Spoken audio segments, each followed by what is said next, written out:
Hi English చదువుతున్నప్పుడు కొన్నిసార్లు అబ్బా ఎంత పెద్ద పదమిది అనుకుంటాం కదా. కొంచెం కంగారుగా కూడా ఉంటుంది. కాని భయపడాల్సిన పనే లేదు. ఎందుకంటే ఈరోజు మనం ఆ పెద్ద పెద్ద పదాల వెనుక ఉన్న ఒక చిన్న సింపుల్ సీక్రెట్ని తెలుసుకోబోతున్నాం. రెడీనా? అవును కదా, కొన్ని పదాలు చూడ్డానికి ఏకంగా కొండంత పెద్దగా కనిపిస్తాయి. వాటిని చూసి చాలామందికి కాస్త భయం వేయటం చాలా కామన్. కాని అసలు విషయం అది కాదు. అస్సలు సీక్రెటేంటో తెలుసా? ఆ పెద్దగా కనిపించే పదాలన్నీ కూడా చిన్న చిన్న ముక్కల్ని అతికించినట్టుంటాయి అంతే.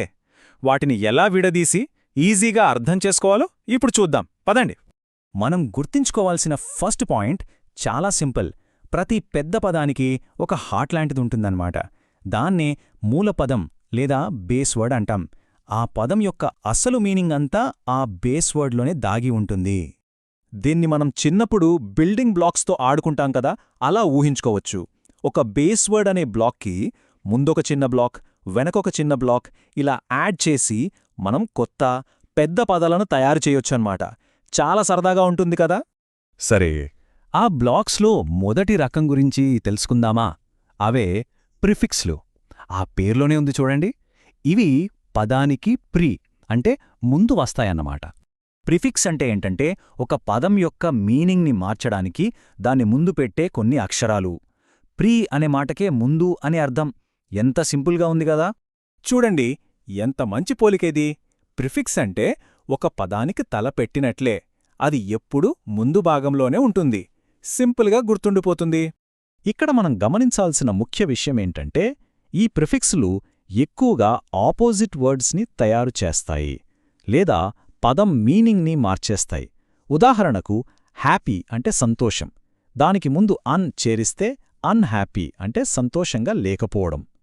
అలాగే రీడ్కి రీ జోడిస్తే రీరీడ్ అంటే మళ్లీ చదవడం. ప్రిఫిక్స్లు పదానికి ముందు వస్తాయని తెలుసుకున్నాం కదా. మరి పదానికి చివర్లో వచ్చే వాటి సంగతేంటి? వాటినే సఫిక్స్లు అని పిలుస్తాం.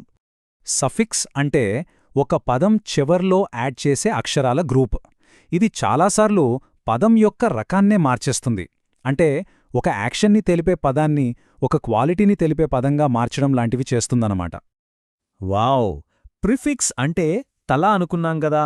మరి సఫిక్స్ అంటే తోకలాంటిది. ఇది ఎప్పుడూ పదానికి చివరన్నే ఉంటుంది. తల, తోక ఎంత ఈజీగా గుర్తుపెట్టుకోవచ్చో చూడండి. ఇప్పుడు ఇక్కడొక ఇంట్రెస్టింగ్ విషయం ఉంది. సఫిక్స్లు కేవలం మీనింగ్ని మార్చడమే కాదు, పదం యొక్క జాతిని అంటే దాని స్వరూపాన్నే మార్చేస్తాయి. ఉదాహరణకి కైండ్ అంటే దయగల అనే అర్థం. దానికి మైనస్ అనే సఫిక్స్ యాడ్ చేస్తే కైండ్నెస్ అవుతుంది. అంటే దయ అనే ఒక గుణం. చూసారా మ్యాజిక్? సరే, ఇప్పటిదాకా మనం తల గురించి, తోక గురించి మాట్లాడుకున్నాం. ఇప్పుడు ఆ రెండిటి మధ్య తేడా ఏంటో ఒకసారి క్లియర్గా చూసేద్దాం. ఈ తేడా చాలా సింపుల్. ప్రిఫిక్స్లు పదానికి ముందు వచ్చి దాని మీనింగ్ని అటుదీ ఇటూ చేస్తాయి.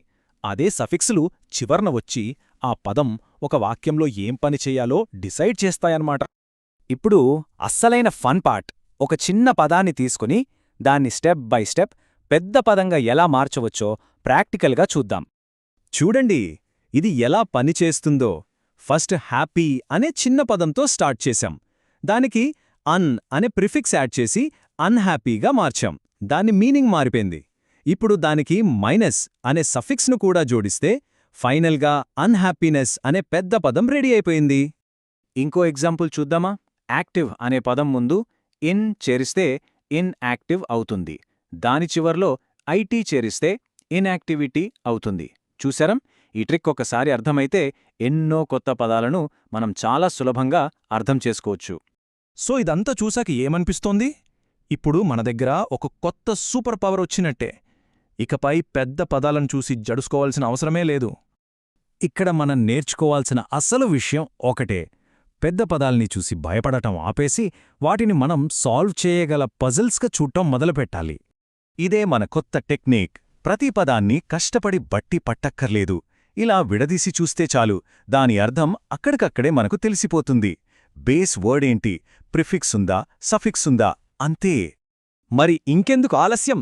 ఈ రోజు నుంచి మీకు కనిపించే ప్రతి పెద్ద ఇంగ్లీష్ పదంలో దాగి ఉన్న చిన్న చిన్న ముక్కల్ని కనిపెట్టడానికి ట్రై చేయండి. భాషతో ఇలా ఆడుకోవడం మొదలుపెడితే నేర్చుకోవడం అనేదొక ఆటలా మారిపోతుంది.